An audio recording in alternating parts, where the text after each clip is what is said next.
It's gonna scare you.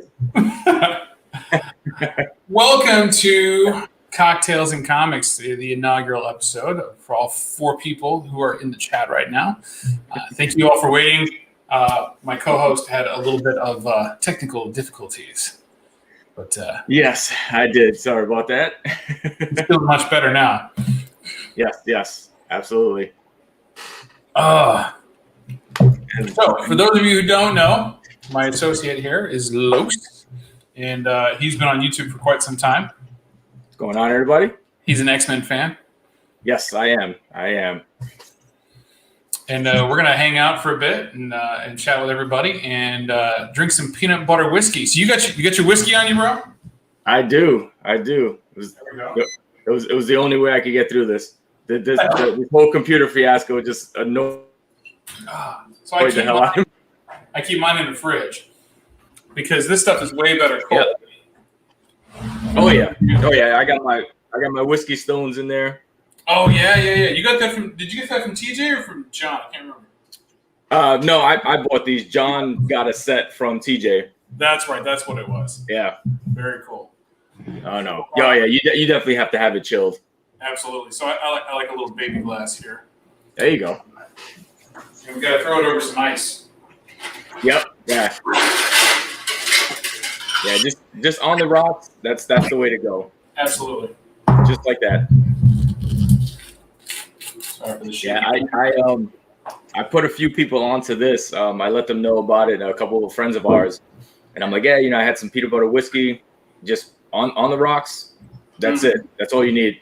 And they had it, and they were like, "This is amazing. This is amazing." Like they were like, "Yeah, I think we finished like 4 bottles in like a week." I was like, "Yeah." Right. So I'm trying to put this in now. That's not gonna work. It's all good. So, cheers to Thirsty Thursday. Yes, sir. All right. Oh. And my brother-in-law came out from Las Vegas for Thanksgiving this last year. Okay. And he walked in with a bottle of it, and we're like, "Ooh, what's that?" Yep. And it's tasty, is what it is. It's damn tasty. Yeah. It sure is. Yeah.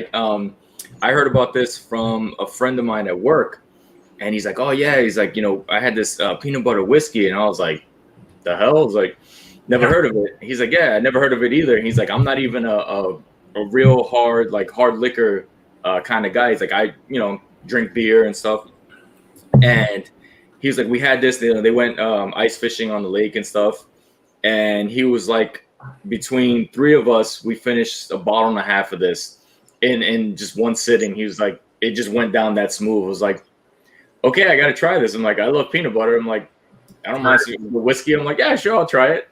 And yeah, this is my go-to quick, drink. Just get, have my whiskey stones cold, and that's it. I'm ready to go. Yeah, that is so true. Yeah. Yeah, it really is. It's a nice, like out of the box, just nice smooth drink. Yeah, and it is smooth. That's the thing. There's no, like that hard kick it's just right. So and that's what turns me off of most hard liquor, right? Is just that hard bite on it, right? Because I get it right in the chest, right? And I don't want to have that. Oh yeah. I want to enjoy exactly. Yeah, I'm the same way. Like I want to enjoy my alcohol and stuff like that. I don't want to oh my god, it burns. It's like I don't want that. I just want it to go down smooth. Just have a good time. Absolutely, I hear that. So we do have some friends hanging out in the chat. Yeah, we do. Stay Puff, my friend from Florida. Yep. What's going on, Puff? Rob Boswell, what's up, peeps? What's going on, boss? Lord No Price. Okay, so I'm gonna talk about this guy for a second. Let me talk about it. No. So look, aside from having a really super cool name right there, yeah, on the chat, awesome. Right? So he actually has a channel called The Collective, right? And I have bought a lot of my just serious books from him in the last year, right? It's where I got my Batman 189, my Detective Comics 400. Green Lantern 7. Yeah. So Mike from The Collective He's awesome. He's absolutely 100% awesome. He's got a new channel called The Collective where he's talking about, you know, what was it? We were talking. They were doing a conversation about the new heritage pedigree, the Promise collection, right? Talking about that. Plus, he also found another large chunk of another pedigree that he had heritage like come in and check out and everything. But yeah, super great guy, great channel, great show. So check him out. He does he's friends with ETA Nick and Reaper Tate and he does the unboxings. He does the unboxings with Luther Manning. Okay. Yep. There. Nice. Yeah. Carlito. So this idea spawned from a particular episode of What Do You Hunt? Starling, Mr. Carlito Classico, and John and my friend Old Wolf. Yeah. Yeah, it would. Carlito and Old Wolf, I can definitely see the reason why it started. With those guys, with alcohol, yeah. Yep. There was a little bit of drinking going on that night. A little bit. All I can say. A little bit. Yeah, a little bit. Nice. Yeah, here we go. Yeah, so it's the Promise pedigree, and he found the rest of the Pinnacle Hill pedigree.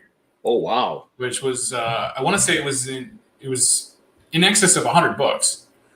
Holy cow. Yeah, so some super cool stuff. But yeah, check out his videos. Those pedigrees are not, there's some serious, you get some serious books in those pedigrees.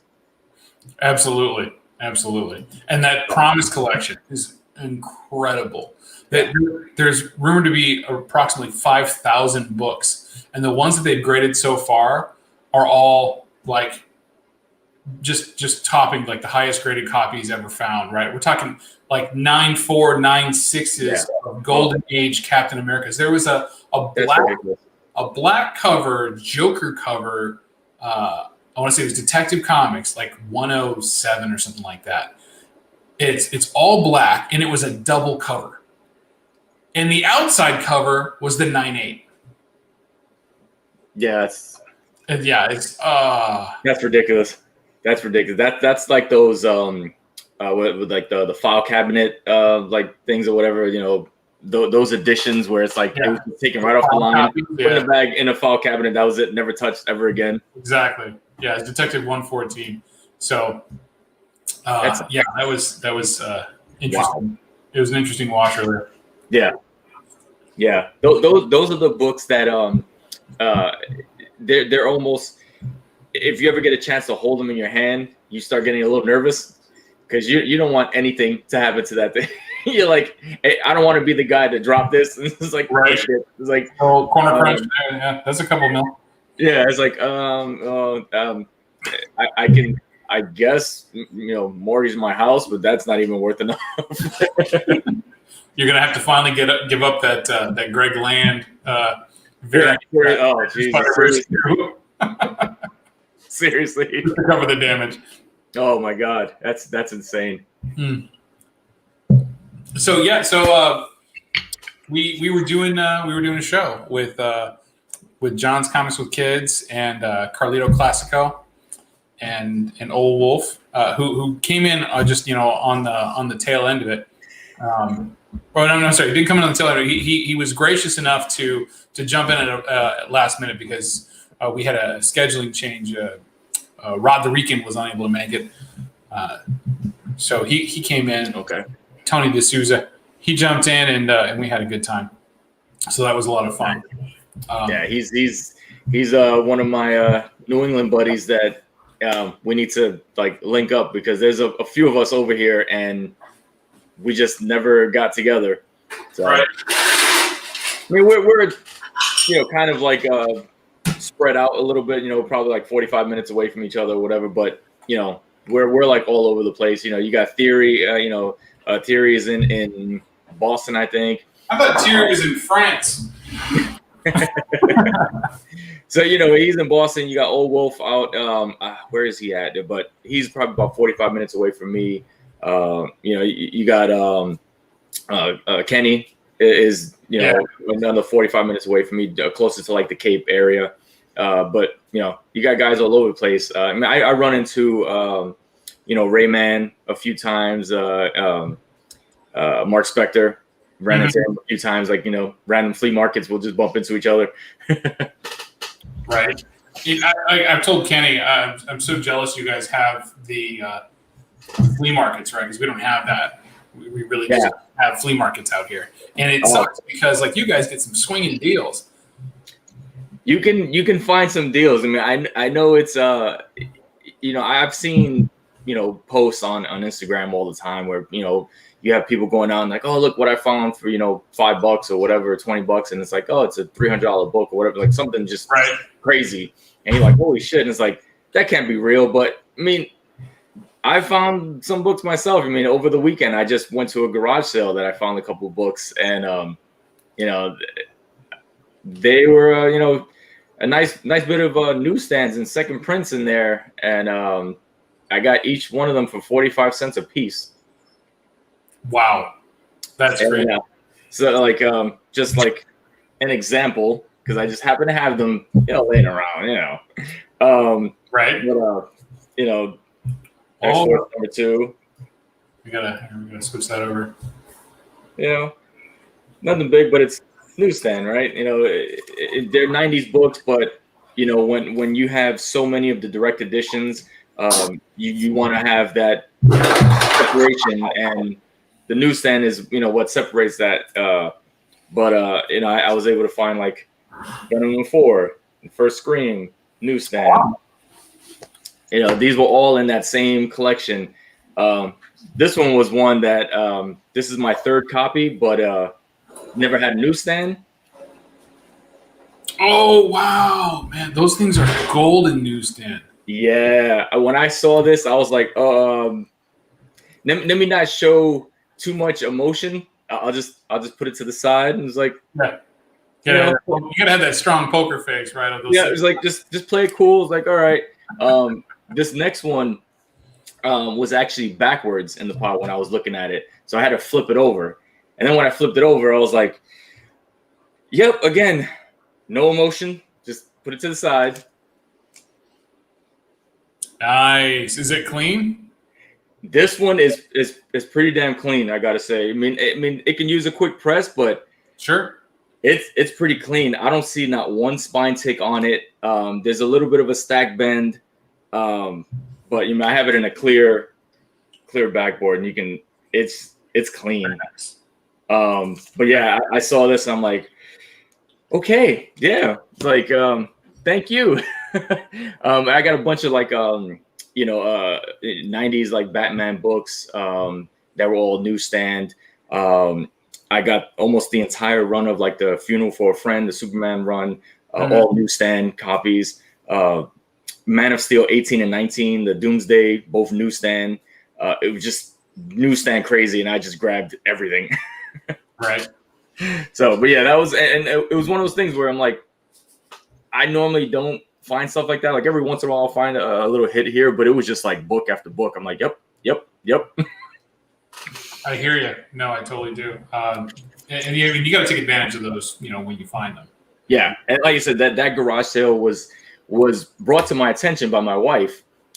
She found it like in the Facebook like neighborhood page, and she sent me a screenshot, and she's like, "Hey, like you might be interested in this." And I'm reading through it. I'm like, comic collection. I'm like, oh, yep, I'll be there. And it was. They're like, oh yeah, it's it'll be on from 8 to 1 or something like that. I was there at 7:45, and you were that meme that I saw the other day on Instagram, like totally like he's like perched outside, That was me. 5 minutes before, waiting for it, like looking all like chirpy. That was me. I posted that, and I was like, that was me. I got there things, and I'm like, sorry to be here early, but I got things to do, and you mind? They're like, I want to beat out the other vultures. They were like, oh, it's right here. I was like, you're the first one. I'm like, absolutely. Let me just run through this whole thing. They're pulling about 44 books, and they had them all listed 2 for $1. Oh my god! And I pulled 44 books, and I'm like, oh, 44. And she's like, oh, let's just make it an even 40. So it was $20. There you go. Yeah.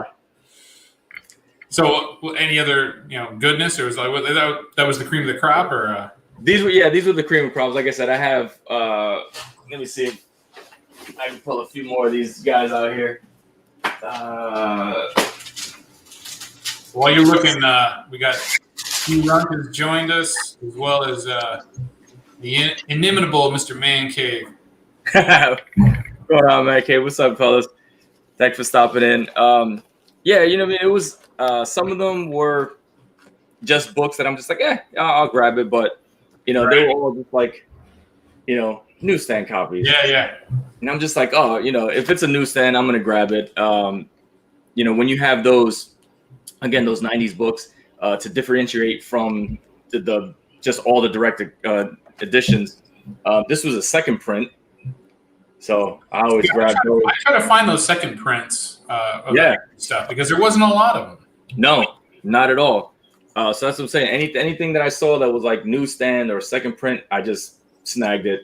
There's a lot of Batman collectors out there, Superman collectors, and they're looking for that different book. Is like they want it, but they want to stand out a little bit. They don't want to just have the regular direct edition that there's 2 million copies printed. Right. It's a nice little. That is such a good read. Have you read that? Star Wars? No, I have not. I definitely need to check that out. So that was when that came out, that was one of the most influential Star Wars canon stories that actually wasn't in a book format, right? Produced by Al Ray. So that one actually slipped that one into canon because it was so cool. And it really kind of modeled the way that they ended things with the last trilogy with what was the name of that last movie? But what was the name of that last Star Wars film? How am I drawing a blank on this? Force Awakens, Last Jedi, and then yeah.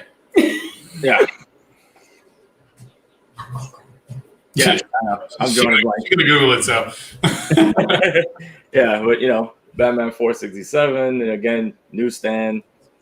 Nice. Just grabbing newsstand copies. Even some of these guys, like X-Force #3, but it's like newsstand. Like, Last Jedi, that's what it was. Last Jedi. It's like, why not?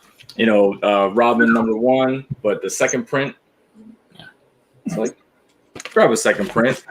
Some of the cool ones. Another Batman right there. Another Rise of Skywalker. Carlito's got it. There it is. There you go. Except he's Rise of Skywalker. Yeah. Then we had some earlier spawns there. Spawn #3 newsstand. Is it 2 or is it 3 that's first Violator? 2. 2, yeah. And then 5 newsstand. Like I said, I had #9 newsstand. So I heard something interesting. I want to say it was this morning. I was on my way to work listening to somebody's channel, and Spawn #9. Not only is it the first appearance of Angela, it's also the first medieval Spawn. I believe so. Yeah. Yeah. So it becomes a twofer. Oh yeah. Like I said, I mean, I've been trying to pick up that book whenever I see it on the cheap. Mm-hmm. Just because I have a feeling that she will appear at some point. They're going, this whole cosmic thing, and they have to. I mean, she's a pretty popular character, and I think they will eventually bring her in. Even if they don't, I mean, she is such a solid character that they really copy. Yeah. So I'm gonna turn off the ice maker. Yeah, I set that up, but I see all these. That was annoying. Yeah, and some more Superman Doomsday newsstands. So he just had a whole just mess of newsstands. The Superman 75 newsstand. We got the Superman. Yeah, I was like, hey, it could be a collector's item someday. Superman does. And then he came back 3 months later. Yeah, so there's the Doomsday cover newsstand. Doomsday. Oh, Doomsday. Nice. Was that Steel 19? That was 18. 18, yeah. On this guy, but he also had 19 newsstand. See, that's the one I don't have. Like I had a couple copies of 18, but I don't think I have any 19s, or maybe. 19. Yep, and then some more newsstands because they kind of went like all through the all Superman titles, so the Action Comics, Superman, Man of Steel, but just all the newsstand copies. Number 50 newsstand. So I just grabbed all those, and then like I said, the Funeral for a Friend. I believe there was like maybe 8 or something like that issues, but just newsstand of each one. There's a couple of those Funeral for a Friend, the ones with it's one of the 2 covers that has I think it's Action Comics that has Supergirl on the cover. The third print is off the third or fourth print is just off the chain expensive. Yeah, and I think it's also the DC Universe logo or something like that too. Yeah. Oh no, the DC Universe logo was different than the 4th printing. I want to say I'm not. Those are all crazy. Like I say, numbers. I keep hoping to find for 50 cents in a half price book somewhere. Yeah, seriously. You got a number 5 newsstand. I want to say it's this one. I want to say this is the one you're talking about. Yeah, that's the one. And it's That's got the one. 3 or 4 up in the corner. I want to say it's Yep. 4. Yeah, so if you have that 3rd or 4th printing here, or if you have the DC logo one, those are the ones that are crazy. But I was like, hey, it's a newsstand copy. I'm like, I'll take it. Here's number 7. And then I believe this is the last one, number 8. Nice. Yeah, the end. So, I mean, like I said, if it was newsstand or a second print, I was just like, yeah, I'll take it. I'll take it. Why not? 45 cents? Yeah. Yeah. Done. Yeah, yeah. Well, that worked out really well. Oh yeah, it was awesome. So it was a good time. It was a good day. So I did that in the morning. Found all these books, came back, and then my daughters had their dance recital. So it turned out to be a really good day. I was already nice and happy and pumped up for the day, and I got to see them dance and stuff. So it's pretty cool. Yeah. That's my Saturday. 2 recitals. So you got one for hip hop and one for ballet. Yep. Yeah. So we that's what we did last Saturday was we had two recitals. So we had our little one and then my oldest daughter. So that was fun to see. All right. Leave that alone. Too funny.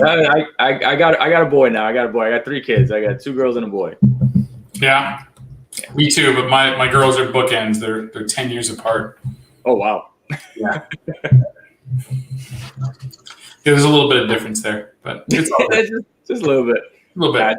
I think mine are all in this like 5-year like gap. My oldest is going on 7, and my youngest is going to go on 2. So yeah, I had 4 years between the first 2. Okay. And then we're all settled in, and then there was another one. And then another one. Yep. And of course, it's always like a couple of months after you sell everything, right? The stroller, the crib, the car seat, everything. Doesn't matter what it is. Yep. Yeah. Pretty much. There he is. There's the wolf. I think we said his name too many times. He was going to appear. Right, he's like, going to show up. Wolf, we are drinking peanut butter whiskey, Screwball peanut butter whiskey tonight. There we go, right there. That's it. The dirty. That's what we're drinking. So I have been waiting to open up this particular AOK until I was on a stream drinking again with Tony. So we're gonna have to do this as close enough. But yeah.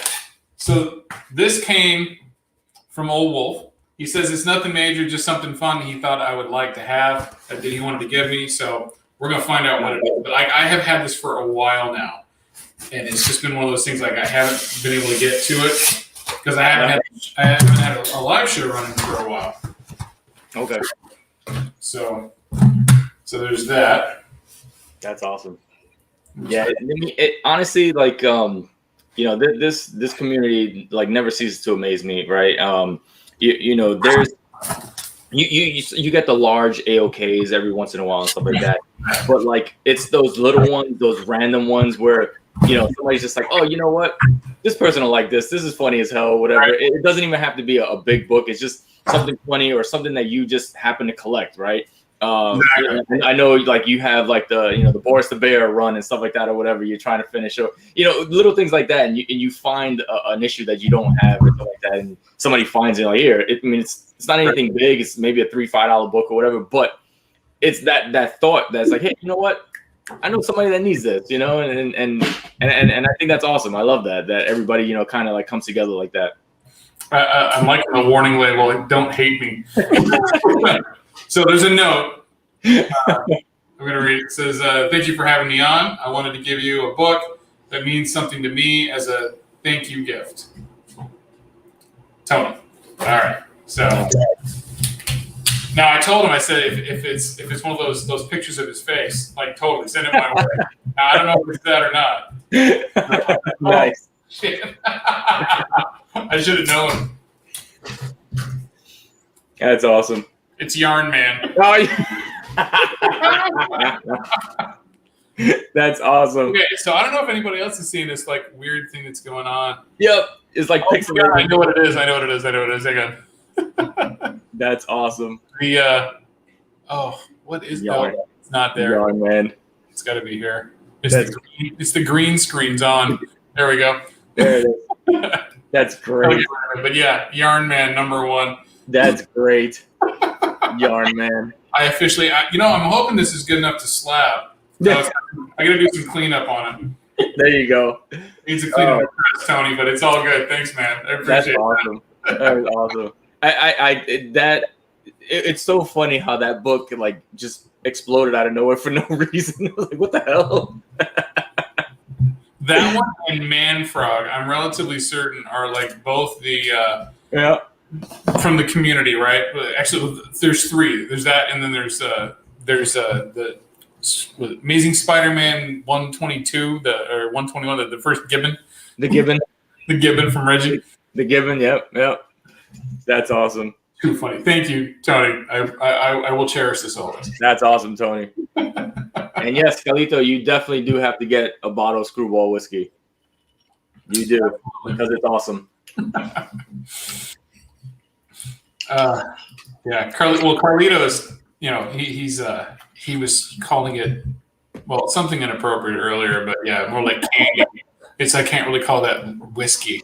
I can't, because I want to say I was drinking this the night of that show. So it's fitting to start this one with this guy here. Nice. That's awesome. Yeah, of course, Old Wolf has some downstairs. Of course he does. Yeah, you got to pour it. That's what we're drinking. We're drinking Screwball. That's what we're drinking. I talked to TJ Watson, and I'm going to have him on when he's got the time, and we're going to drink White Russians. Like that's his poison. So we're drinking White Russians with TJ sometimes. Yeah, that's my other drink when I have the time to make it, because you have to make it precise. You can screw it up. You can't. So I'm like, and I do for me anyway. I do it with heavy cream. You can do it with like half and half. I can't really do it with milk. It's not. I don't know. It just doesn't taste, for me anyway. It doesn't taste right. But at least half and half, at the very least. If you can do that, I'm good.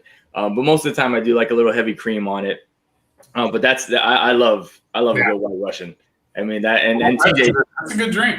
TJ knows that. I mean, I was drinking it live one time, and somebody was like, "Are you drinking chocolate milk?" I'm like, "Really, really drinking chocolate?" I was like, "Come on, man!" It's like I'm drinking a White Russian here. I told TJ, I said, there's a particular way you can make a White Russian that I kid you not. Like I got into the habit of it. I'm gonna have to get back into practice on this, but like I would make it, and it tasted like Count Chocula. Yeah. Like when you finish the cereal in the bowl, right? And there's the milk. You hit that spot. It's Count Chocula with vodka. Pretty much. Exactly.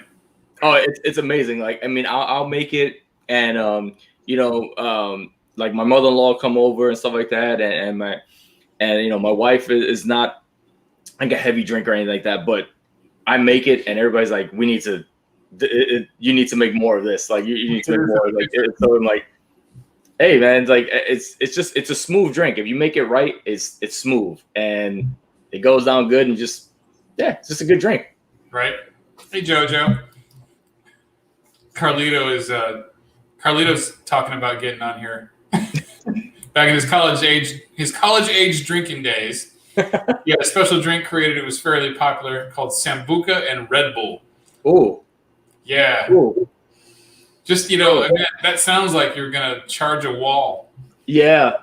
I mean, really. I want to get drunk and wired, like drunk and wired at the same time. Like, yeah, right. So the one time I did that, it was like, oh God, a bunch of us got invited from work to go to this company. We bought a lot of their equipment and everything, right? Like because I worked in IT, so we would purchase from them. They were a procurement house, and they were testing this new storage stuff, and I'm there and I'm hanging out, and they're serving vodka and Red Bull, and I'm like 2 in, and I'm doing the sales pitch now because that stuff just gets you going, and you're feeling good, and you're like, yeah, let's sell some of this. I'm going to bring you along with me from now on. That's awesome. I will try that, TJ. Okay. So TJ says try it with condensed milk. So TJ, you're going to be on, man, and we're gonna do it. We're gonna do it your way. So we'll get the ingredients prepped. We'll send out the order sheets. Yeah, I can see the condensed milk because it's sweeter, right? It's thicker. Yep. Okay. Yeah, I can see that. I'll try that. We're getting the enthusiastic nod from my wife over here. She's like, "Yep, absolutely." Yeah, absolutely. I got the same thing. My wife did the same thing. She's like, "That sounds good." Right. Nice. Hey, Fuchsia. That's awesome. Of course, TJ. We'll come in and we'll talk about a drink and he'll make it better. Of course. Absolutely, right. He's gonna 9.8 that shit. That's serious. White face. You can see my hollow attempt at TJ stacking up my slabs right here. You're trying to make a pillar. Just one. I only got one. I only got one pillar. Pillar for your house of slabs. Maybe if you cut that in 4, your little kids can play underneath it. I got a little blanket on top. Yeah, I can't hurt myself with these like TJ can. Oh my God! Right. That's insane. It's dangerous. Can you imagine if he lived in California and he gets a little chubber? Like the slab avalanche is coming, right? It's dangerous. It's dangerous. That's funny. Yeah. Carlito says, give it a couple of decades. You'll get there. Yeah, seriously. Oh, man. I can't even. I mean, I might have as many books total as TJ has slabs. Well, he hit 2000. Was it the beginning of the year or was it last year? I think last year. He has 2,200 now or something like that. Oh, yeah. He blew past it. Yeah. I want to say end of last year or something like that. TJ, let us know in the chat. Yeah, it's absolutely ridiculous. Milestone. I mean, and he was on for his birthday thing, and he had a stack of books that he was like, "Yeah, I'm going to send this out, send this out." Yeah, those are awesome. It was crazy because that show that he was on with Alec and stuff like that. I was actually driving to Maine with my brother and a friend of ours because we were going to do a nice little hunting trip down to Maine. And, I was watching and stuff like that. And I just see him just this stack of books. And it's like, holy crap. And he's like, yeah, this one's probably a 9.4. And it's like, yeah, but it's a book from 1968. It's a book, it's like a book from 72. And it's like, yeah, maybe, it has a shot at a 9. It's like, we'll see what happens. Yeah, it's like, jeez. Oh, it's actually funny. So you were traveling at the time, and then I was actually on vacation with family down in Florida when that came out. It just pops up on my feed. I'm like, I didn't even know. I just popped in there. I'm like, hey, sorry, happy birthday, TJ. Yeah. On vacation, I'll catch the rewind. Yeah, but it was good. Yeah, it was fun watching. Oh no, it was crazy. It was great, and because I had sent him something too. He bought those books for me and stuff like that. So I sent him a few other little goodies in there as well. Sent him a Golden Age book that he was hunting for. I mean, the condition wasn't the greatest. It wasn't TJ standards, but it was like a holdover at least. TJ standards is the Promise collection. I mean, come on. So he got that, and then I had basically a metal cutout that I did for him with Daredevil. So he showed that. So my wife is dying right now. She's trying to hold it so she doesn't interrupt you, but that's awesome. I think she's gonna fall off the chair. Yeah, there she goes. She's gonna walk great. Yeah, seriously. It's like you need to just like basically change where your laundry room is at, because that would probably be easier than moving all his books. Yeah, there's no relocating the slab, the slab collection, right? There just isn't. No. And what I find interesting, right, is that he has a system. He knows where that stuff is. Yeah. I mean, like me, I got to catalog everything, and then I still lose it. Like I bought books. I bought a short box of books to get 2 books because it was like $30 for the short box, right? And like those 2 books were well more than the short box. And I'm like, all right, I'll just dump the rest of the stuff online or give it to AOKs, because there's some cool stuff in there. But that was the reason why I got it. And like immediately after, like I completely lost one of the books. I'm like, was the book even in there? And I'm looking at my software, and I'm like, yeah, I added it. It's got to be here somewhere. I'm like, I don't think it's here. I'm like going back to the guy. I'm like, did you not put this in the box? Like I had completely forgot. It wound up in a stack of other books that I had gotten that same day, right? And I was like just bagging and board, putting stuff in Mylar, because it was an Adam Hughes Vampirella. So I was like, like this has got to go, But it was going to the stack and like not thinking. So yeah, good times. Oh yeah, you can see the stacks behind me that I still need to organize. Oh yeah, no, we're not even going to go into that room. Yeah, no, it's my wife won't even go in that room. It gets crazy.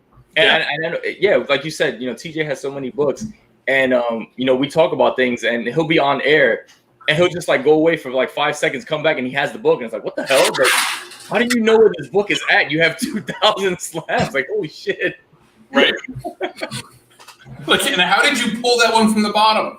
Yeah, seriously. Like that's one of the reasons why like I'm still like hesitant to even throw my hat in the ring for like categories, because my collection is all over the damn place. And it's not anywhere near organized for that show. I mean, they would have to give me at least 5 minutes to find the book. 30 seconds. My wife is miming the time where I was on categories when I clipped myself running back to the chair, and it's like, I'm relatively certain Bear Island and I are the only 2 people who have bled for that show.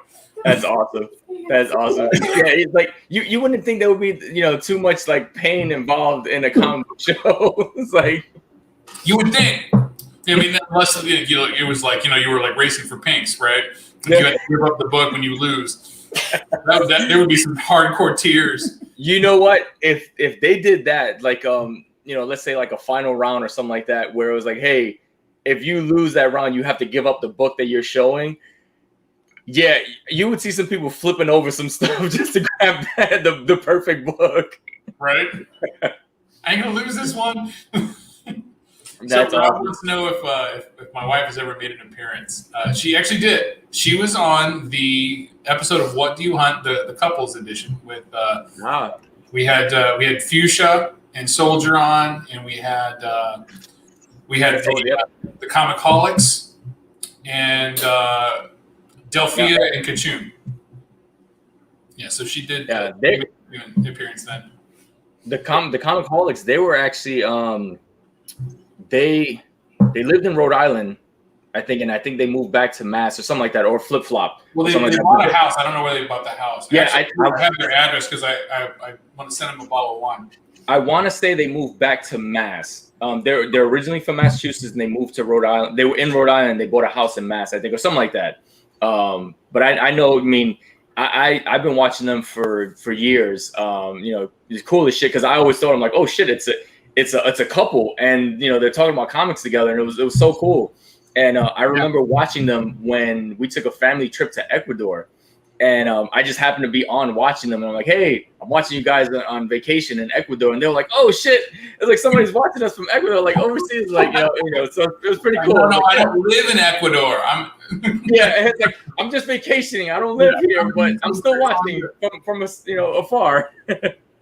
Absolutely, Future. That was a blast, that show. No, they're still in Rhode Island, though. I just checked there. Yeah. Okay, they are in Rhode Island. Okay. That area. Yep. Yeah, I knew they were in this area. I knew they were like kind of like the New England area. Right. Turok #1. We do. We're just saying. We understand why he didn't win. Yeah, Turok #1 is the greatest book ever. That was the one that everybody was going to retire on. Right. Yeah. Well, all those Valiant titles, right? Because they were just amazing. So I want to show something off.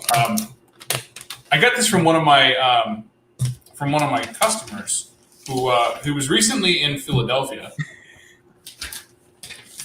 and he told me, 9 out of 10, probably not still. He went to the Frazetta Museum. Ooh. Right. So like I wasn't even aware that this thing existed. Right. No. Frazetta Museum anywhere in the world, much less in Philly. Wow. And so he brought me back. It's a coaster, but it has Queen of the Nile. Oh. Right. That is awesome. So amazing. But I wouldn't want to put anything on it. Right. Like I'm like, do I put my drink? Like, just we're gonna brush that off. I know. I was like, I don't want anything on this. Condensation, be all good. So I got that, and I got a pack of playing cards. Ooh. Or trading cards, I should say, not playing cards. But yeah, so and I want to say it was Kenny, Comic Kid 84. He had cracked open a package and was going through them. So I think I'm going to save these for another stream because I got wetness around here, and I don't want to be fondling those and get them. Yeah.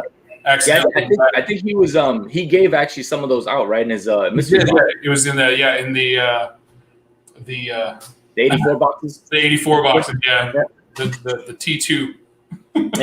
Yeah, and honestly, those cards, it's literally a work of art, man. Like his artwork was just it was just amazing. Yeah, but so you said something earlier, which was funny and got my wife to laugh, right? About things that people hunt for. I was on my way home. I had to deliver a computer for somebody for work, so I found a spot. Ooh, and perfect for today. The stuff that I found because this is totally up yours and I alley, right? We love 90s graphic art, especially the covers, right? So yes. So this is like our kind of like a showcase of our earlier years. Oh man. So we got some Linsner, some original Linsner. Volume 2. Don had some unappreciated artwork in that run. Yeah, absolutely. So there's that, and then just some other really cool stuff. So this is a Wizard exclusive. This is I remember that. Yeah. I remember that. Great cover. I remember that mail away. Yep. Yeah. From the Wizard magazine, yeah. Wizard magazine was awesome. I love that magazine, man. But this has to be my favorite one of the Dons. So it's a 10th anniversary special. That's a great cover. That's incredible. It's incredible. I mean, his work. This is him using significant amounts of airbrush. Yeah, that's a great cover. Yeah. So I came across that. I'm like, I had to have that. Oh yeah. You got to grab that. Grab that. So there's a whole other story about this next book that I'm not going to share today. But eventually it'll get shared. But my wife has told me that I can't buy these books unless I get her approval. Nice. I hear the laughing. Because she is collecting these now. And I want to say thank you to JoJo, who helped push her into this decision. Okay, here we go. Yeah, there it is. You said Boris the Bear, and I'm like, I got one over there. That's awesome.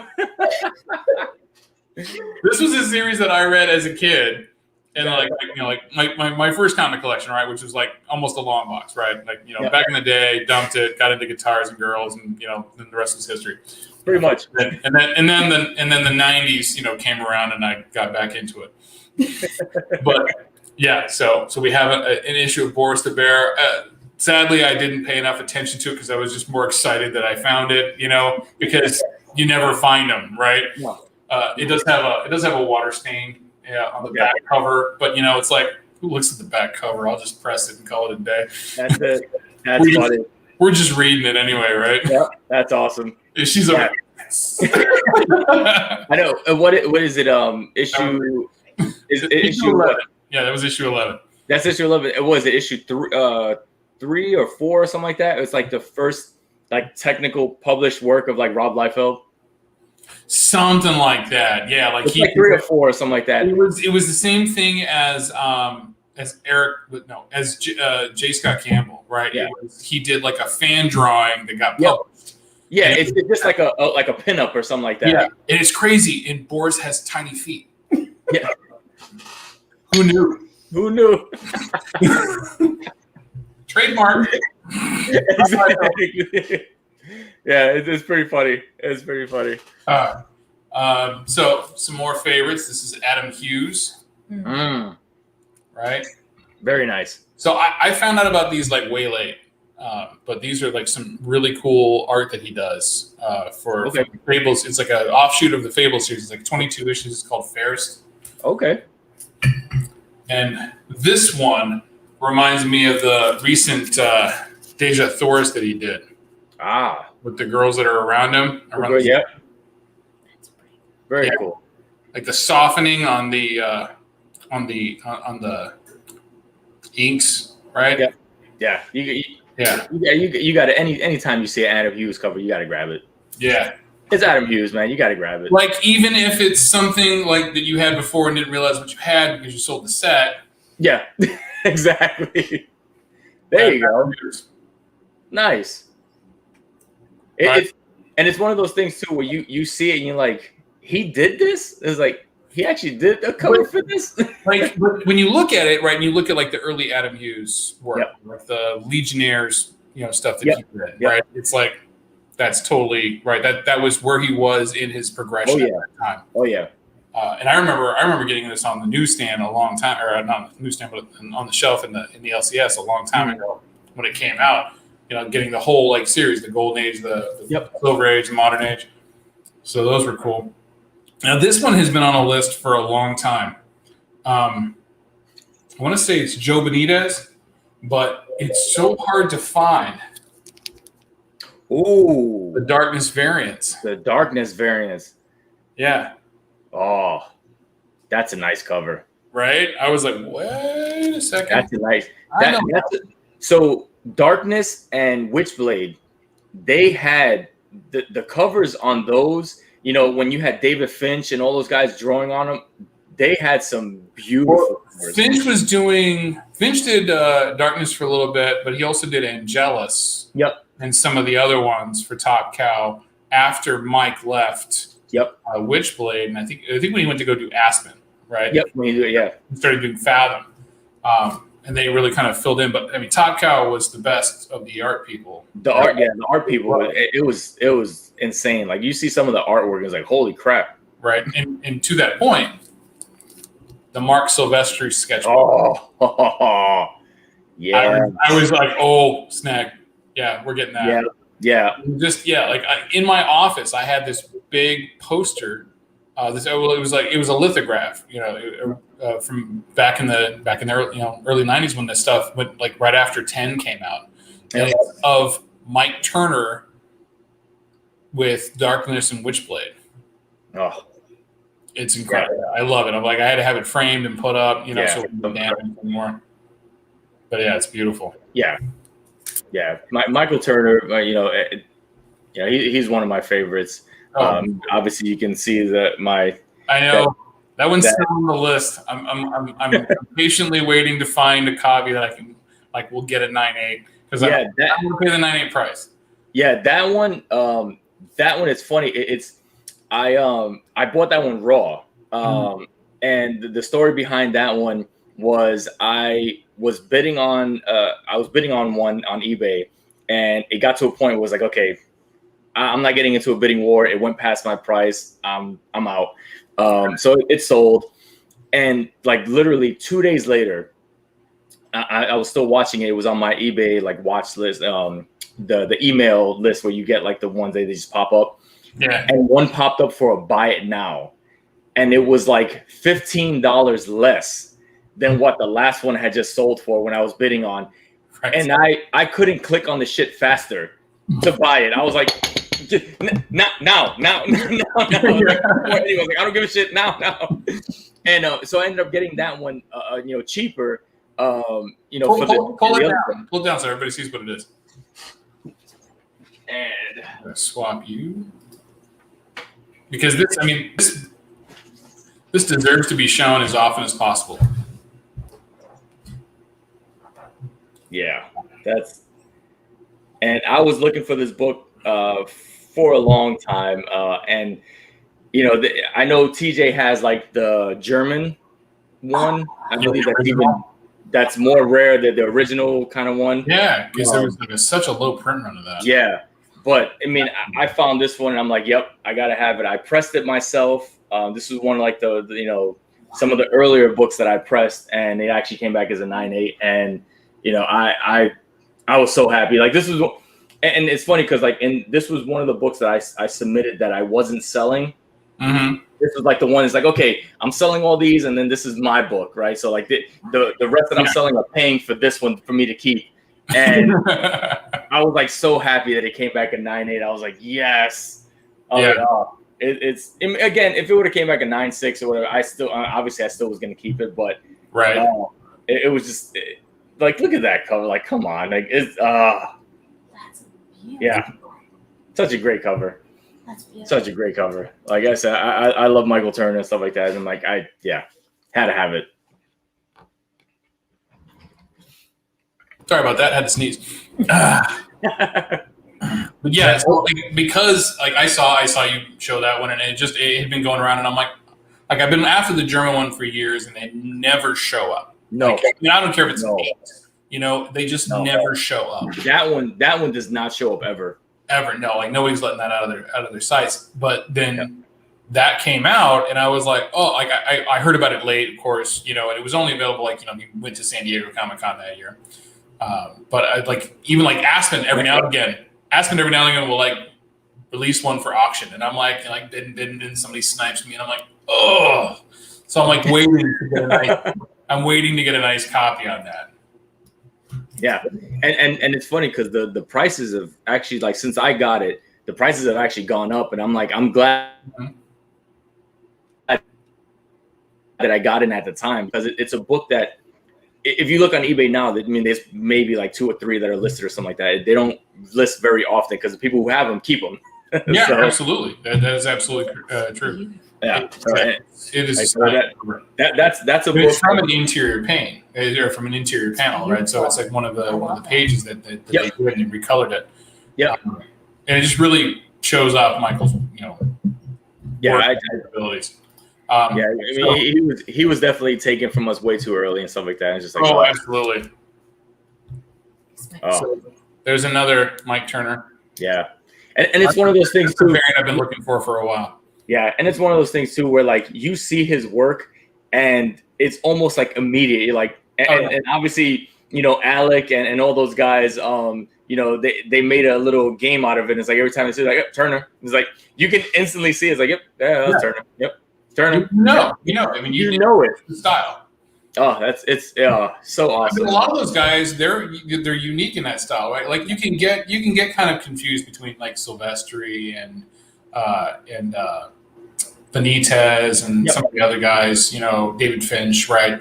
Like, but if you look close enough, you'll see the distinguishing marks. You'll be able to tell the difference between them. Yep. Turner had a style, his own. Yeah. He definitely did. And it was, you can see like Turner, Adam Hughes, right? You see an Adam Hughes cover, it.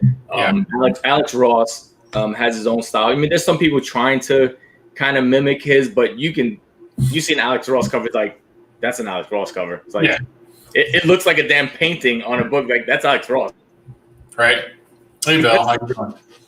Yeah, absolutely. You can spot Alex Ross a mile away. Yeah. Old Wolf. I mentioned it earlier. Where I'm from, I'm in Worcester right now. I live in Worcester. I want to say you're probably like 45 minutes away from me or something like that. I think I remember you mentioned last time where you were at. I'm probably like 45 minutes away. But I know there's cons going on now. We all need to, like, the New England guys need to kind of get together and do a nice little hunt. Right. I'm trying to get the Illinois crew together to do a crawl, but it's like you got to figure out where you're going to go, and like for me, like me and Chad RCG, we are way up north, and Alex, the comic quarter, is like the complete opposite side of the state. Right, he's like all the way at the southern end of the state. So we have to meet like South Chicago area, and you got to find the right stores and kind of work the whole thing out. But I mean, we've got like, I want to say we got like at least 6 people already that that are like ready to go. Nice. We just got to put the date together. But we all have families and schedules, and Exactly. Yeah, I know. I mean, the one thing I do have though is December, C2E2. That's right. Once the tickets go on sale. Absolutely. Because my airplane ticket is already bought. That's fantastic. I already got my airplane ticket. So me too. Oh wait, no, I just have to drive a little bit. So I'm waiting for them the tickets to go on sale. And absolutely, because I know Andy was planning on coming back. Yeah. And I'm sure we can probably get Bear to come out here and make him drive TJ.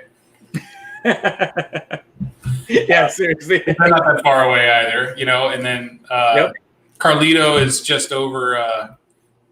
Carlito's just over in Iowa, right? Which nobody wants to go to Iowa, so you got to come here. Sorry, you got to come here.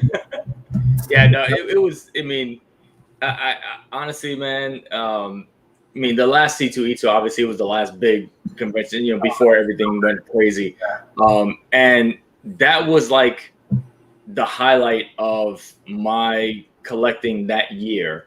I didn't buy too much at C2E2. I got some artwork and I got some signatures. Yeah.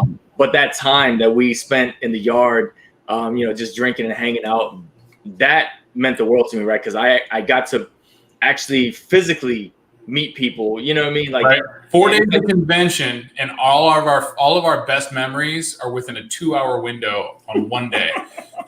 Yeah, that's just how it was. I mean, we just had so much fun hanging out. And it was funny that there was like no awkward moment where it's like, it was one of those things where it's like, oh shit, it's like a high school reunion and we knew each other for 15 years and it just went back, and it was one of those things where it's like everybody just got along and there was like no awkward pauses, no silences, no like, I don't really know nobody here. I saw you guys on the computer, but I don't really know none of that. It was just like, oh hey, shit, let's go. Let's have some drinks. Have a beer. Let's go. That was it. It was so much. It was so much fun. Kavi just was all over everybody, like but it was fun. It was one of those things where it's like, it was awesome, man. And that's what I hope we can get back to. And the fact that this community got so much larger and there's so many more people, interacting with each other, that I hope we can have those like large, conventions that we can all kind of go to and just like congregate and everybody's just going crazy and stuff like that. So hopefully we can do that, man, because it'd be awesome, man. Right. I know I need to travel to like the West Coast and hang out with those guys, John and all those guys and stuff like that. So it'd be pretty damn cool, man. Totally. So TJ wants us to come to Detroit in October. So there's 2 things wrong with that statement. Number 1, going to Detroit.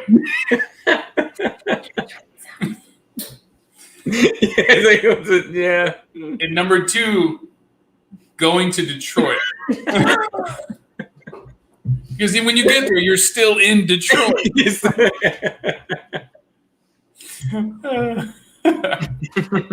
Sorry. And then, so we got John's Comics with the Kids is finally here. and Yo, Mark. what's going on, John? I feel like I feel like Original Art Hour and the indie show just let out or something like that. Like, so we're getting the dregs. Everybody just they're like, hey, something else is on. Let's go on this one. Well, grab your peanut butter whiskey and hang out for a bit. That's it.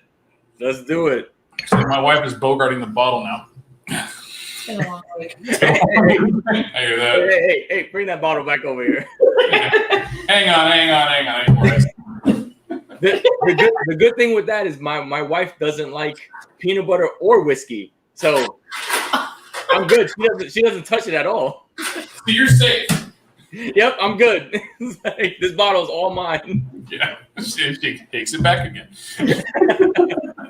It's so good. I mean, and like I said, the cool thing about it is that, you know, some people will taste more peanut butter, some people will taste more caramel, because it has like that, you know. So some people are gonna taste different things on it.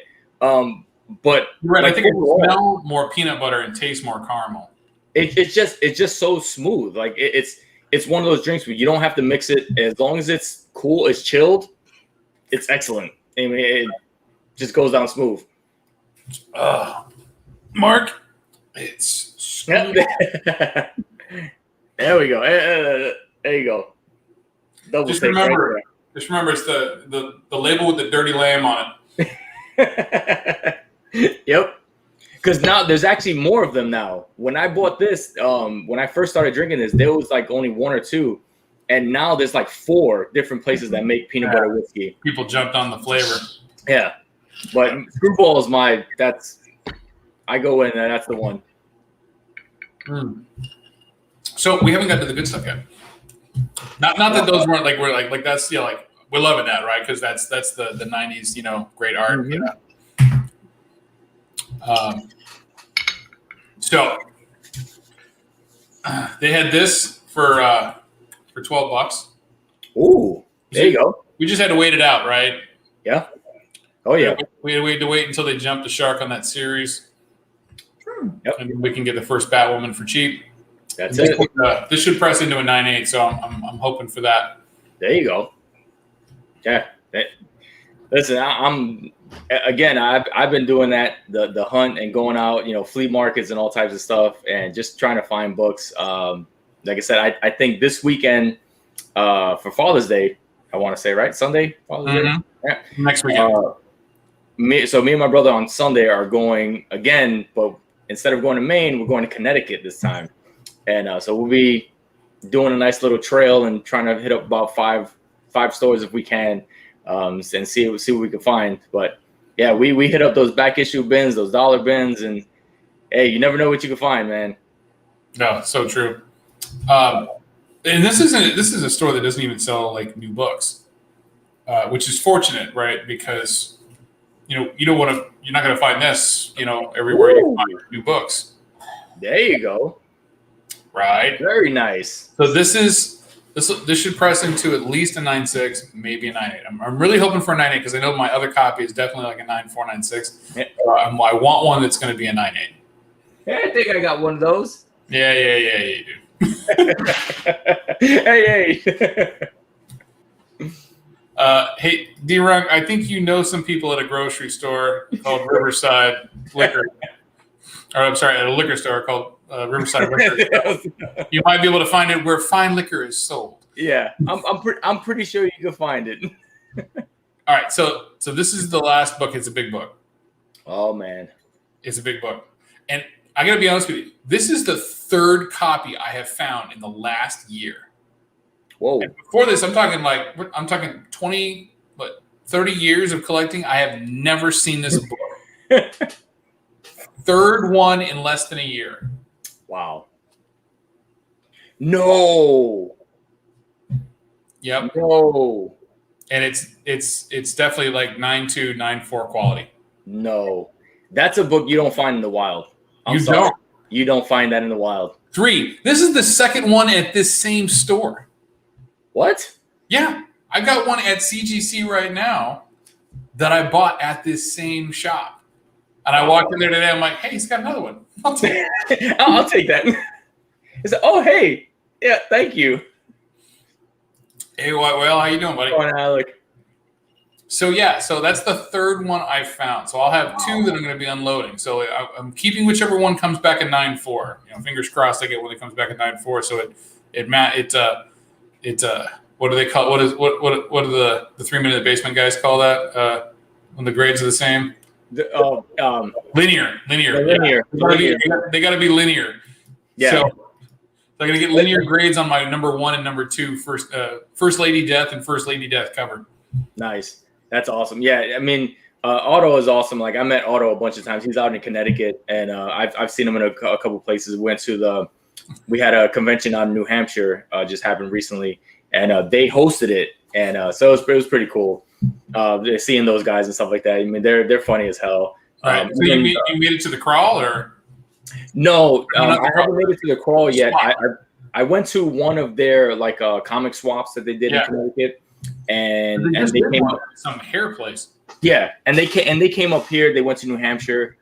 They just did like the Big Little Show or something like that. Yeah. And they kind of hosted it and stuff like that. So it was pretty cool. And the Principal Defects were out there and stuff like that. They came all the way from New York, drove up for that.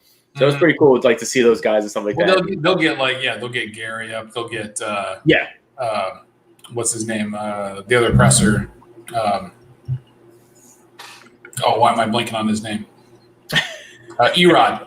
Erod, yep. Yeah. They were all up there and stuff like that. I mean, I went, me and my brother went, and a friend of ours, and we found a couple of books and stuff like that. We weren't really going for like the bigger books and stuff like that. If they did have one, maybe I would have got it, but we were going for more like those back issue bins and stuff like that.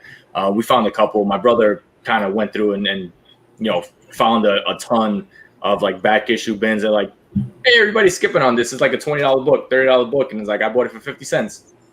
Right? Hey, those start adding up. Absolutely, you start making money in the aftermarket. You start getting some big books. Oh yeah. No. So it was fun. Like I said, I mean, it's cool, running into those guys and seeing them and stuff like that, and then having somebody at work that kind of like runs in, like, oh shit, I saw you on somebody's channel or something like that. I'm like, well, that's cool. I was like, yeah. It's like, yeah, I jump on every once in a while. I was like, I know that guy. It's like, I know that guy. It's like, right. It was like, hey, Reggie was on my channel one time. It's like my measly ass channel, but he was on it. I remember Reggie when he had 50 subscribers. Just remember that shit. In his kitchen. In his kitchen. So did you see that video that he posted where like he stepped outside the comic room in his house before he moved? Yeah. And then you realize his comic room was a closet with a window. Oh, it was small. It was small. Like it was like, small, like you start looking at the rest of the house, you're like, holy crap, man! And you're in Frisco? Yeah. It's like let me walk you to this. And it was like, why are you in the closet, dude? Right? Yeah. Don't you have an extra bedroom? Doesn't everybody have a bedroom plus? Oh no. His wife told him, like, this is the only room you're using. So and he was like, okay. That was it. Honey, I need a room to set up, and they're like, you can have that closet over there. You can have that. Oh, you can have that right there. It's like, okay. All right, thank you. I know. It's like he made it work. He made it work. He definitely made it work. Yeah, and it's like I'm in the basement of this place, right? So we bought this place 3 years ago, and like we moved and stuff like that, and we kind of divided the room, right? So it's like we have a basement room, finished room, and my wife has that side, I have this side and stuff like that. But it's funny when like she has to do like a conference call or something like that for work, and they kind of see my room in the background, and they're like, so that stuff back there. She's like, that's my husband's stuff. And then just ignore all that comic book stuff. And I was like, just ignore that. She had to like move her camera, like angled it so like it only like hits the wall now. So like all my stuff is gone. So in my office, I have like, you've seen, I don't know if you've seen the videos where I like the bookcase is behind me, yep. Right? So my wife goes in there, she tries to do her sessions, with her clients and everything. And it's like, she's trying to like minimize the field so that they don't get distracted. Like, what's that? What's that? What's that? What's that? What's that? What's that? So yeah, she works with 2-year-olds. So I figured it out. So I'm getting one of those elevating desks from IKEA, so that like when I'm on, like it raises the field up like up to the comic area and then comes back down to like. There you go. You gotta work, man. You gotta work. That's it. Yeah, I know there was one or two times that my wife had to use my computer to like do something or whatever, and all of this was in the background, and she's like, "Sorry about that." It's like, and there was a couple people like, "Well, that's pretty cool." It's like, I like that statue. Right. I'm surprised you wasn't up there like hanging sheets before the conference call. Seriously, We're changing the drapes. That's awesome. Right on. And I have to point something out here. So Carlita goes, I remember when Burke had 8 subscribers. Is everybody else astonished that he doesn't still have 8 subscribers slinging Power Rangers like it's going out of style? And this is where like the turn came, right? When he stopped being hashtag Burke Nasty and it became Burke Family 54. Family. He's Burke Family. He's Burke Family now. He's like, I got to clean it up. I got to clean up my act. And everybody's like, what are you doing, man? You Burke Family. Like, I whatever. It's like, I'm going to ignore that family stuff. Cool. Like, and D would be like, you're Burke Forever Nasty. Yeah, that's all. I mean, hey, listen. I mean, he's doing his thing. I mean, I like Burke. I mean, I want to see that video. Like, I love what the guy's doing. I really do. He's doing a great job with his channel and his content, and he's doing really well for himself. Yeah, it's not for me, right? But I still subscribe to him, because I want to show the support and everything. But he does have a video on it. It was like 5 things to improve your YouTube channel. I'm like, I really have to watch that because that guy went from like, zero to hero on there, right? Like, he was, he was like the rest of us, just kind of slumming along at a couple hundred, subscribers, and then boom, he took off. Yeah, he took. And you know what's funny is like I saw that video, right? And he what he did is he went to like other subscribers that had like larger. I know that was an awesome hashtag, that Stay Nasty. That lasted for a while. But he went and he did his thing, right? He studied, and he went to other YouTubers that were like larger, and he asked them, like, hey, what did you do to be larger? And they were like, it's the simple things, like tell people to subscribe to your channel, in the very beginning and stuff like that, and the little things like that, and try to like name your videos better and stuff, so they the more words the better, because it pulls up in the algorithm and stuff. So he did it. He did his homework and stuff, and the spec books and all that stuff or whatever to like pull up and stuff like that. Just the words that you use, like spec and all the stuff or whatever, CGC or whatever, unboxings. I go with the unboxings and stuff like that, but like I don't feel good about myself slinging spec, right? Like, and number one, you wind up just saying the same shit everybody else is saying. Because everybody's already aware of it. But I don't want to be that guy that's like, that told somebody to buy this, they lose a ton of money on it. Like, that's risky. It's a risky gamble out there. It is. People going long on long shot number 1, and he never shows up. Exactly. I don't want to hear that. No, exactly. I mean, and like I said, I'm the same way, right? I think the only time I've ever like asked anybody to subscribe to my channel is when I did a giveaway, right? Because I thought it was only fair, right? It's like, if I'm giving something away, you should be subscribed, right? I mean, that's it's only fair. But other than that, I think every single one of my channels, I don't think I've ever asked anybody to subscribe. And mainly it's just my thing, right? I mean, I'm not taking away from anybody else. If that's what you're trying to do, go for it, right?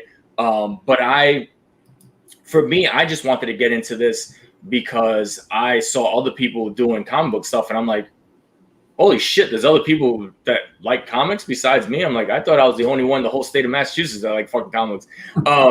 And so, like, when I saw that, and I saw all these people doing all these unboxings and CGCs, I'm like, oh wow. And it took me, years before I actually a video or something like that. And when I had like Reggie and Thanatos and all those guys in comic book and in Kavi like actually reply, and I was like, holy shit, they replied to me. It was like, yeah, that's pretty cool. It was like, these guys that have 150 subscribers, to reply to me and stuff. So I thought it was pretty cool. And, that was my whole thing. Is like, I just wanted to like do that interaction and stuff like that. And when I got to meet like, Reggie and all those guys and John and everybody, it was cool as hell. And it's like, and the fact that I don't have, I'm sub 500 or whatever subs, I think it's still pretty cool that I have all these other guys that are like over 1,000 and stuff like that. And they mention me all the time. I'm like, hey, cool. Thanks. Yeah, so I think that's pretty cool. But yeah, I mean, if you're in it for that, I'm not, if you want to get those, high subscriber counts and stuff like that, and you want to make money off of this, go for it. Right. I mean, that's, hey, if you want to do it, go for it. That's what it's there for. If you want to just do it to have fun and you have 100 subscribers or whatever, fine. I could care less. I mean, if you're doing comic book content, I'm in. That's my thing, right?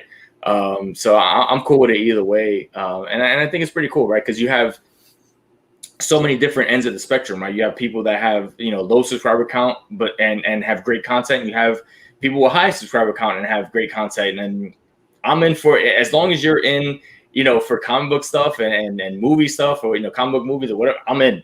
Like I watch it all, right? Yeah. As long as I have the chance to do it and I have the time, I'm in. I mean, and I subscribe.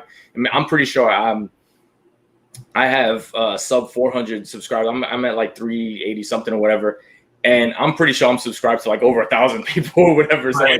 So because I try to support everybody, right? It's like, I don't care. I don't give a shit if you have 30 subscribers or if you have 10K or 100K.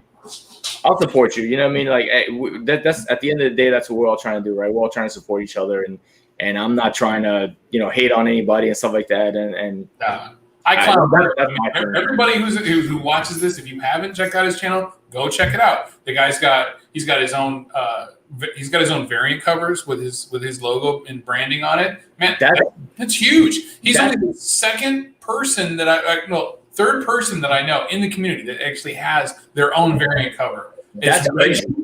It's very Gary and it's Burke, right? That's crazy. That's huge. It's absolutely huge. It's crazy. Like, I think what's his name? Bueller has. Bueller got. Bueller has one. I think Gem Mint, obviously, but he has like over 100K. But like a handful of people, right? So that's cool as hell, though. So he's definitely doing something right. Yeah, and it's cool as hell. I mean, hey, listen, if you have the money, if you have the time to invest in it and stuff like that, it's cool as hell. Like, I mean, you have your own comic book, right? Like that. That's what we all want, right? It's like, hey, I got my own comic book, But that's cool as hell. I mean, and like I said, I know Steam for a while. I talk to him all the time, talk to him offline and stuff like that. Yeah. And I jumped into some of his auctions and stuff, and I sold on his auctions. And yeah, I mean, like I said, I'm here to support everybody, right? I mean, this comic book community, we've had this like negative stigma on us for so long, right? And the fact that the movies and everything have done so well that it's like just blown up, and where you have all these, famous, actors and stuff like that. Like, yeah, I do a superhero movie now. It's like, yeah, it's like you wouldn't have done it before, but now that it's like crazy, like, yeah, now you'll do it. I mean, X-Men broke the bank open, right? You had Sir Ian McKellen and Patrick Stewart to start with, right? Yeah. I mean, and they've had, Well, it was Hugh Jackman's breakout role. I mean, there was nobody before that. He did a bunch of X-Men made Hugh Jackman who he is today. Yeah, like he did a bunch of he was more in the Broadway, the Broadway, the romance, the stuff like that. But he was still very small, out in Australia at the time, right? He wasn't even doing like Broadway, like global Broadway, right? He wasn't doing like New York or anything like that. Yeah. So it was huge for him to break in like that. Oh yeah, once he did Wolverine, it was ridiculous. Like he was like the epitome of, and even at that, like he really didn't fit the mold because he was a little big for it. But the way he played, my wife's nodding her head. That was my biggest complaint. I'm like, he's like 6'4". Yeah, like he's a little too tall. He's a little too tall. A little too tall for that role. But Wolverine's closer to like 5'5", 5'6". He's kind of short.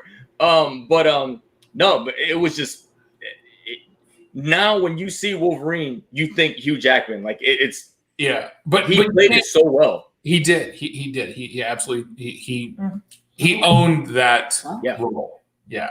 And Logan is just a masterpiece. James Mangold made a masterpiece with Logan. I mean, like that was as powerful as any Western I've ever seen, you know? Yeah. But you have to give a lot of credit to the hair and makeup people for putting him into that look, right? And you got to know that hairdo ain't easy. No. That's a lot of Aquanet and training. And his personal trainer, because as he got older, he was bigger. And when you see like Days of Future Past and all that stuff, and it was just like ripped. He had veins popping out. You're like, holy shit! Like, why is he so big? Like, what the hell is going on? It's like, no, but he looked like a comic book character. It was like, holy shit! Like, wow. Like, well, at that point, like they all had to step up their game, because of Chris Hemsworth. Well, because he's just he's Thor. He just makes everybody just like I'll work. Yeah, he's Thor. Like you look at him, you're like, did you see the rap photos for Thor: Love and Thunder? Where he's standing next to Taika Waititi. Taika Waititi's like in his Korg outfit, right? Yep. With the head up there. But Hemsworth can't put his arms down. No. Like they literally don't touch his sides anymore, right? Nope. Like he's like he's not even flexing. He's at rest. And he can't put his arms down. Yeah. Bro, you've been at it too long. Yeah. Well, he's at the same time he was also playing he's going to play the Hulk Hogan in the biopic. So he's playing Hulk Hogan. And even Hulk Hogan see, he's tall enough for that job. Yeah, and he commented on like the pic and he's like, that's what I'm talking about. He's like, yep. He's like, now you're fitting the role because he's fucking massive. It's like, holy crap! Like, why is he so big? And but he's Thor. You see him, you're like, he's the God of Thunder. Yeah, he's the God of Thunder. you got it. You got it. Yep. Absolutely. Carlito brings up a fair point. Tom Hardy's size is sure to be perfect moving forward. Now, everybody remembers when Tom Hardy played Bane. Right? Yeah. And you're talking about fantastic camera work and how they work angles and everything to make Bane, who's actually shorter than Christian Bale, be taller and bigger, and like have that stature. Like that. I mean, it's not like, Lord of the Rings, cinemagic, but it was a great job to make him look that large. Definitely. Because you see him when he's doing Venom. He ain't big. No, I mean he's a big deal. He's big deal. He's but he's not tall. No, he's not tall. He has build, but he's not tall. Yeah, no. I mean they did an extra job. Honestly, if you didn't know that, now Wolf, if you didn't know that was if you didn't know it was him, he stole his shoes from Prince. You wouldn't have known. You would have known. No. He didn't sound like him. He didn't. It was like, what the hell? It's like, wait, what? That's Tom Hardy. He's like, okay, yeah, pretty good job. And you don't even ever see his face until near the end of the film. Yeah, to actually know that it's Tom Hardy. Yeah, that was awesome. But yeah, I mean, and like talking about like one of the more imitated voices, of anybody is Bane, and it's like everybody goes, and oh my god, have you watched the Harley Quinn cartoon? Amazing. Oh my god, when they do Bane and they do that voice for Bane, I was just looking for a chair.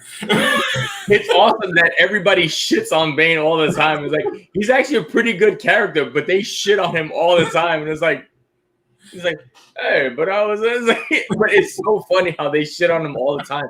That was actually a really good show. If anybody gets a chance to watch, it's actually really funny. It's really funny.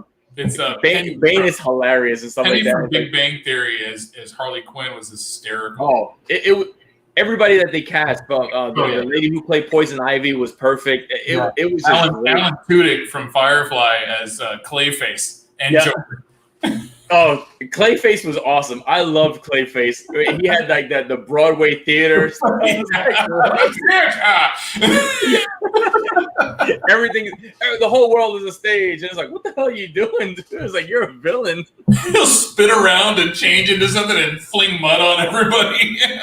when he played the college co-ed or whatever, stuff like that, the female. Oh my God, that was hilarious. I told you to join a sorority. Just get the information. I'm in character. That was awesome. That was so funny. That was oh my God, it's so funny. And nobody's better than Dr. Psycho.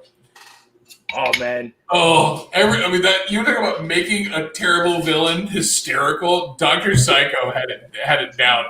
He was great. It was like even the other villains were like, "Ooh," it's like, you said the C word, bro. It's like, no,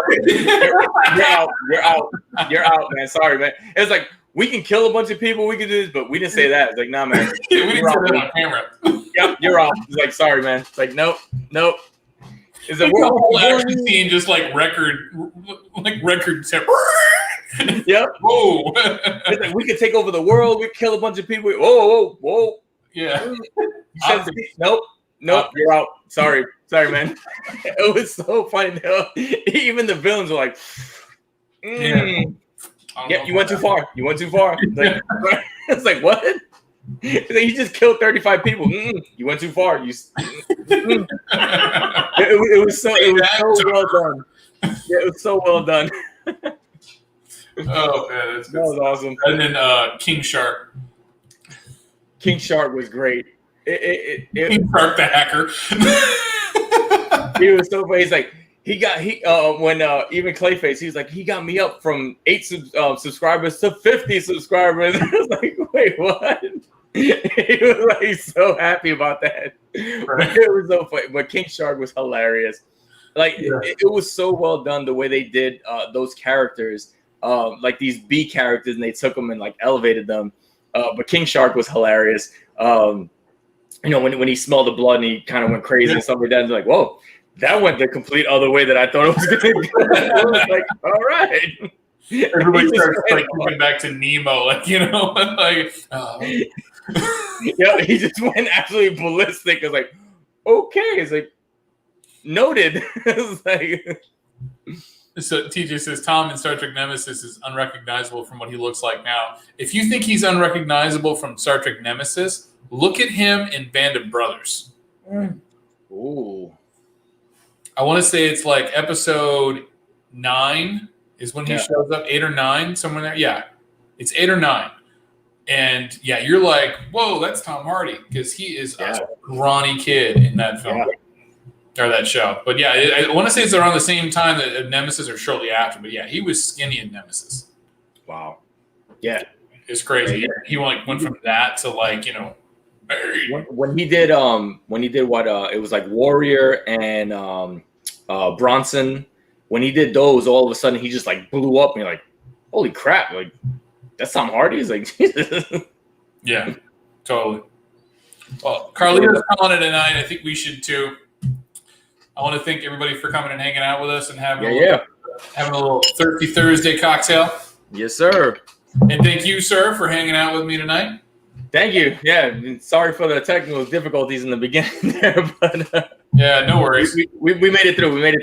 We did. So, what do you got going on your channel? I am hoping to put out a like haul video that I did from the haul in Maine. Hopefully that comes out soon. I recorded it. I just have to edit it. So hopefully that comes out soon. I think I will be putting out my top 50 video. I know everybody's been doing their top 50 videos. I did do my top 50 9/6s video, but bare mint. It was funny because I did that video not knowing about the Ali. Oh yeah, this is top 50. I'm like, I'm putting out a top 9/6 video. So it's pretty funny, but I'm gonna put out my top 50 like actual like books. So it's gonna be raw, graded, just my top 50 in my collection. So I'll probably be putting that out soon too. So got a couple of videos coming out, and like I said, I have the like hunt we're going out in Connecticut, so hopefully that'll be another video as well. I hope I can get some footage from some of the LCSs out there and stuff like that. So hopefully we'll be putting out a couple videos. How many stores did you hit when you were in Connecticut? So when we went to Maine, we on the way down, so we were in Maine and then we hit New Hampshire and then we came back down. So we ended up doing five stores. 5 total across 3 states? Yep. Right on. I want to say there was somebody else over in the New England area that did like 5 stores one day. I think it's like Nemesis Prime. That dude like has a system. Like he goes to like a machine and just like starts killing people through the stores. He's in the Star Wars section, I think. Yeah. Walks out. Yeah, he's in New Jersey and he hits up like all those places down there and stuff like that. And he finds there are 3,000 Star Wars fucking series. I can't even keep up with them, and know, right? he finds all of them, and it's like, Jesus, like, all right, it's like, but yeah, the guy credit. Like, I don't know if he's like starting all the. I don't know if he's the one that's building all the pressure and momentum, but he is way ahead of the game on all of those, right? Like he knows way ahead of time what's gonna not. Oh yeah, no, he's way ahead. Cool. Like I said, I met him in Connecticut one time, and cool dude.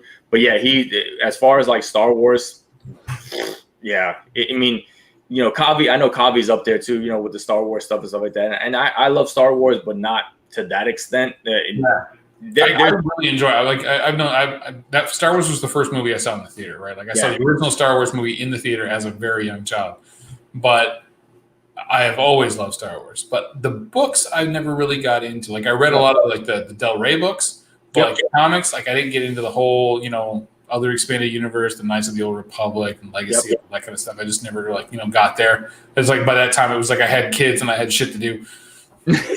Yeah, pretty much. Trying to read comics, I was trying to keep up with that, Exactly. Yeah, no, it's crazy. It's just so much, and it's like holy crap. But he's on top of it, man, and he's variant crazy. He got variants for everything, and cool dude. But when it comes to Star Wars, he's on top of it. He did this big old like slab, he sent in a 25 book submission pre-screen, right? For 9. Or no, I don't think he did pre-screen because he had a whole bunch of stuff. He doesn't care what grade those books come back in, like the Star Wars keys, because he'll sell them or put them in mystery boxes or something like that. He's got a plan. But anyway, so he throws out a picture of like all these books out there, and I'm like, ooh, Civil War number 3. Michael Turner variant. I want that. And I bought it off him. I was like, I'm like, oh, that was like, that's what I keyed in on. I'm like, oh, that's cool. Wait. That's that one. Nice. So I was super happy to get that book. That's awesome. I love the shit out of that book. That's just like my favorite Michael Turner Marvel variant. Is that book just because it's got so much depth to it, right? And just how it's designed. Yeah, definitely. It's a big me book. Very nice. Right on. So very cool. Glad to hear you got more content coming out. I know you had to take a hiatus for a little bit. Had some stuff to do. Yeah. Like I said, I'm still out there hunting. Not so much, getting books for myself. I'm still in the. There's another video that I'm thinking about doing, and it's more of like the progression of me using comic books to pay off, getting to like my financial freedom that I want to do. So I'm using comics to do that, and I'm doing pretty good at it. And so I think it'd be cool to like have that out there and stuff like that. It's like, hey, there's books out there that are hot right now that I really don't care about. They're not something that I'm particularly collecting. So if I can flip them and use it to pay off my debt, so then that way I can buy the books that I really want. Might as well go for it. So that's something that I'm thinking about doing and putting out there and stuff like that, and saying, hey, this is where I'm at. This is where I started. This is where I'm at now, and this is how I got there by selling these books and stuff like that. So.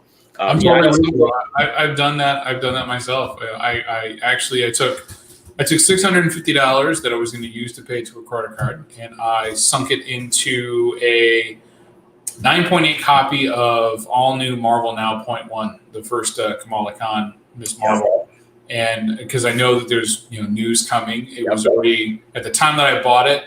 The most recent sale was $1,000, and that book is now up around, I want to say, between $1,500 and $1,700. Yeah. So I've got a threshold that I'm going to hit, right? So like I'm eating the interest, on the card for right now, right? Yep. Because like I know where my threshold is, and it's like when it hits that, yep, I'll pay off the whole card. Exactly. And it cost me $650, not $2,000 whatever. Exactly. I was like, that's it's just one way to do it, because they've shown shots of her in her costume, right? There's doing filming right now. When we start seeing trailer drop, right, then it's going to be a big thing. Yeah. And that book is, like I said, that book is still climbing. I've got it out there at a specific price. When it hits that price, boom, all those proceeds, they go to that. Because I'm not tied down to it. Exactly. I think I just did that with I had a Something's Killing the Children #4 second print. Oh yeah, that was a big book. And it was a 9.8. I got it graded. It was a 9.8, and I recently just sold it. I think for like $850 or something like that. Oh. I bought it off the wall for $3.99. Right. And cleaned the press it myself. You got like $40 into it at most, right? At most, maybe both of it in the 30s. Yeah. So to sell it for $850, hey, you know what I mean? It's again, it's a book that I like the series. I'm not a big like horror fan or anything, but I do like the series. I bought that hardcover trade paperback that the hardcover that they're coming out with. That it's like 1 through 15 or something like that. I bought that, right? So I'm like, I can read the entire series if I want to, but I don't need the floppies. And so I got rid of it, and I'm like, it's helping me to pay off what I really want.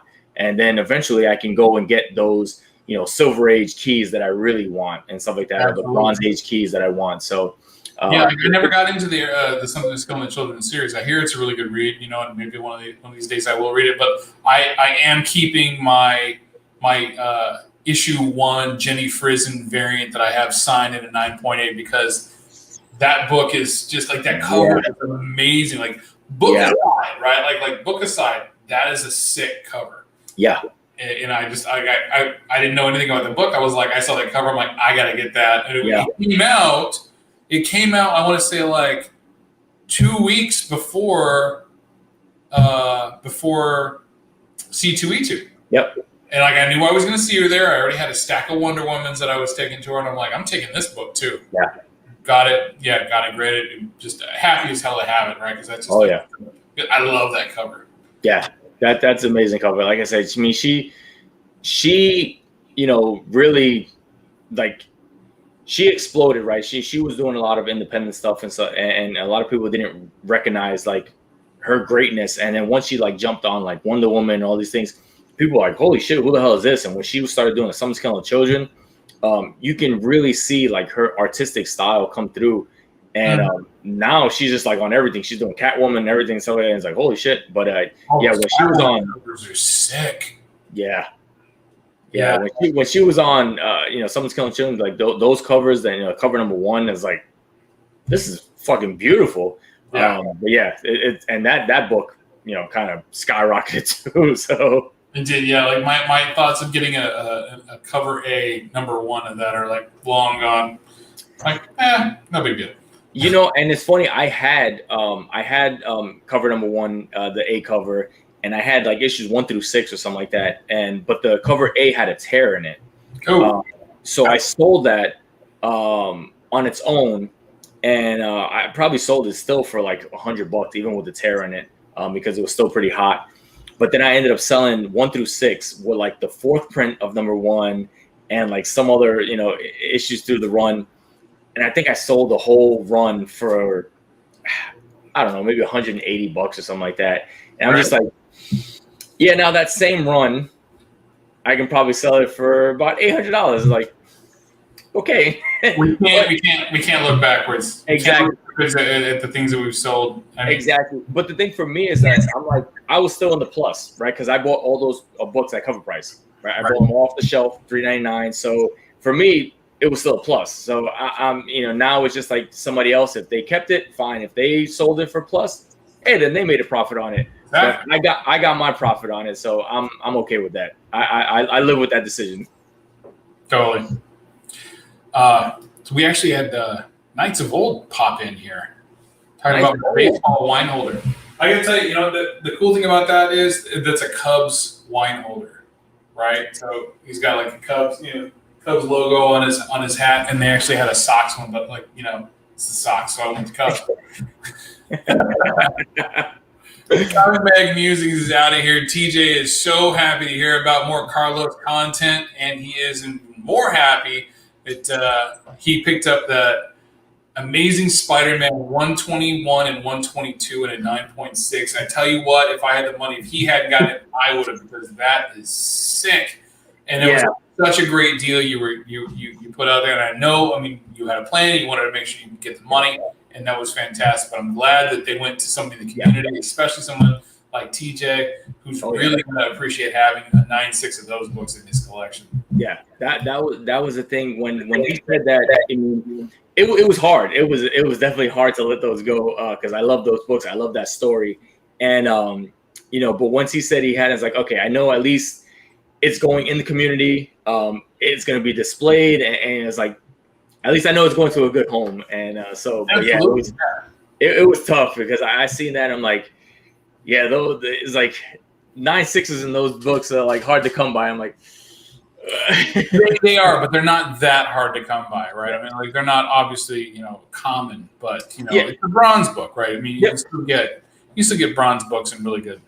And like I said, and I always told myself too, I'm like, I love the story so much that I'm not glad, or it hurt to sell the 9.6s, but if I have to get it back in a 6.5 or 7.0.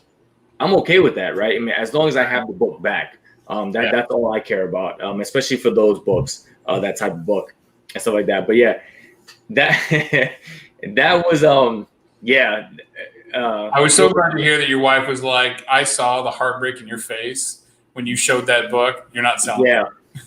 Yeah. I love my wife to death, right? And she supports me and everything and stuff. And when she saw that, she saw the video and she was like, don't sell that book. She was like, I watched the video. She was like, you almost cried when you said you had to sell this thing. She was like, don't sell it. She was like, we'll do whatever we have to do to make up the money or do whatever. Don't sell that book. She was like, you can sell all the rest of them. It's like, that one you're keeping. She was like, because I saw that. And I was like, thank you. I was like, I love that book. She was like, no, don't do that's a great one. It's so rare, especially in that grade. Yeah. But I'm going to shut this down, everybody. So, again, thank you so much for hanging out. Yes, appreciate everybody for being here, man. I hope we should have more of these. Highlighting some cocktails and talking about comics and just hanging out. Definitely. All right. So thanks for having me on, man. Hanging out and everybody watching on the rewind. Y'all have a good night.